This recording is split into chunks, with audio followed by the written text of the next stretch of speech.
Hello and welcome to Audio Talks. Today we're going to be talking about guitar recording and production techniques.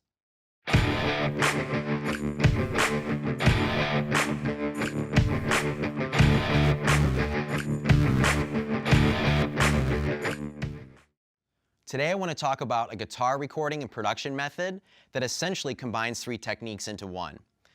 By combining the best aspects of all three techniques, we can get a sound that's best of all worlds without having to compromise and live with the weaknesses and trade-offs of each method by itself. What we're essentially going to do is capture the guitar with both a dynamic microphone, a ribbon microphone, and a DI box. By then blending these together later on in our mix, we give ourselves more colors and sonic capabilities that we wouldn't have with any one technique by itself. For the dynamic mic, today I've chosen the SM57. The SM57 is extremely popular, affordable, and found in studios all over the world. It is still a go-to microphone for guitar recording for many engineers today.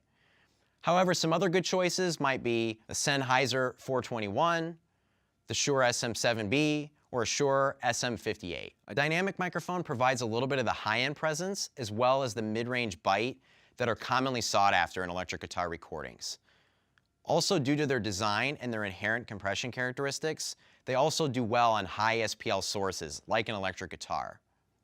However, the one downside to a dynamic microphone is they can tend to lack a little bit of the low-end body that we also might want.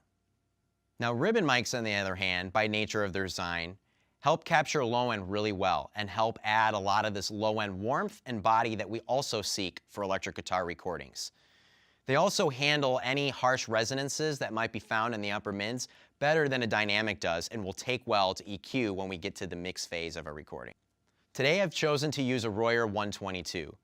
Royer makes some of the best ribbon microphones on the market, and again, this is a go-to ribbon microphone for many engineers all over the world. I also like that this microphone takes phantom power, which means I can get more gain and a cleaner sounding recording. These two sounds, when combined, complement each other really well. I've effectively created for myself another EQ for my guitar, the ribbon providing more of the low end, where the dynamic provides a little more of the mid-range and the high end. Now this brings us to the DI box. The DI box is used mainly for utility. It gives us a backup if later on down the line we're not happy with the guitar sound that we recorded out of the amplifier.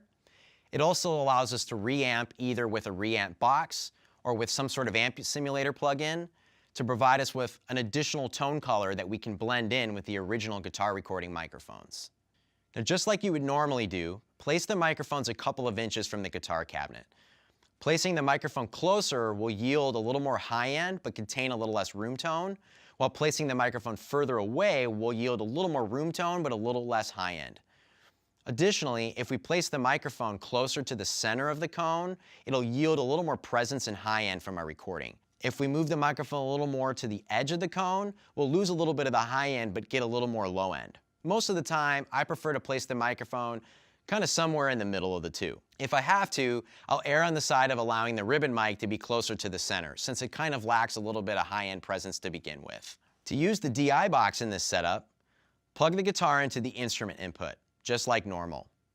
Then connect the through or the 2 amp port to the guitar amp. Finally, connect a microphone cable to the output of the DI box and then connect it to a studio mic line or preamp that you have available.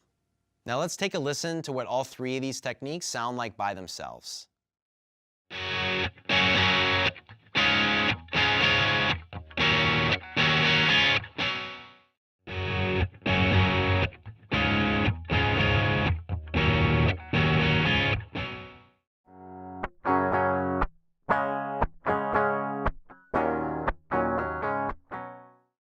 And finally, let's hear what all three of these sound like combined and blended together.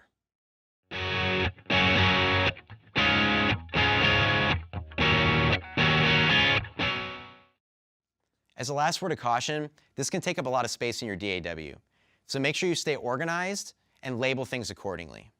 Additionally, if you have a console available with multi-track buses, you can also combine and blend the signals ahead of time before it hits your recorder in order to conserve space.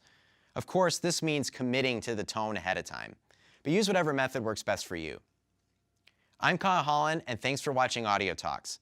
Happy recording!